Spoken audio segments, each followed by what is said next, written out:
La mixité, c'est à la fois la diversité dans les genres, à savoir on a aussi bien des hommes que des femmes dans l'entreprise.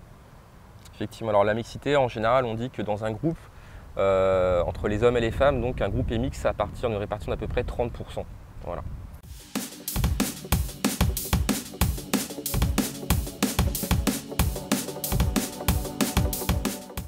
Pour moi, la parité en entreprise, c'est un nombre égal d'éléments, on va dire 2 plus 2 égale à 4. Pour moi, la parité, c'est à travail égal, salaire égal.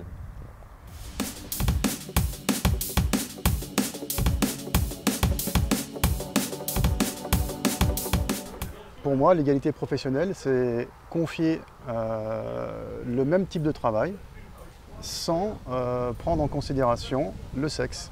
Donc un projet, aussi important soit-il, sera confié à un homme ou à une femme. Oui, je suis d'accord avec toi. Et je voudrais rajouter aussi, c'est que pour moi, l'égalité homme-femme, c'est aussi pour quel que soit le poste, on peut aussi bien accorder à une femme ou à un homme, quel que soit le niveau et quel que soit le type de poste, et elle aura la même compétence et la même capacité de réaliser les travaux.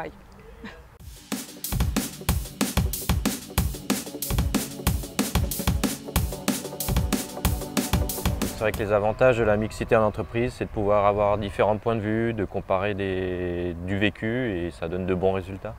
Oui, effectivement, parce qu'on n'a pas les mêmes expériences en tant que femme qu'en tant que garçon.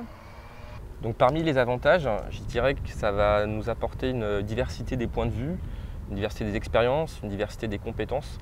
De manière générale, ça nous permet d'être plus représentatif du monde dans lequel on vit. Je pense que la mixité, c'est aussi plus large, c'est-à-dire que c'est aussi la diversité et qu'on peut englober par exemple tout ce qui est le lien intergénérationnel avec des salariés qui sont plutôt seniors, des salariés juniors et qu'on apprend mutuellement aussi de cette diversité-là. C'est une vraie richesse en tous les cas, j'en suis convaincue pour l'entreprise. Pour moi, les avantages de la mixité en entreprise, c'est qu'on puisse travailler avec chacun, donc hommes et femmes, nos qualités et nos défauts qui nous caractérisent. Il y a aussi, c'est qu'il y a un dicton chinois qui dit quand hommes et femmes travaillent ensemble, et ben, le travail est beaucoup moins pénible et beaucoup moins fatigant. Donc voilà.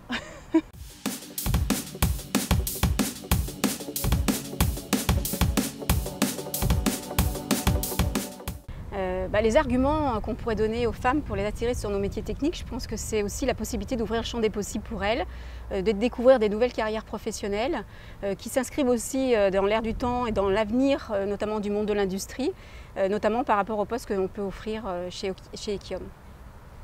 Et peut-être aussi une piste de manière plus générale au niveau des entreprises, par rapport aux offres d'emploi, par rapport aux entretiens d'embauche, essayer d'adapter ce qu'on présente, c'est-à-dire mettre peut-être davantage en avant les conditions de travail qui peuvent être plus ou moins modulables et également le côté épanouissement personnel.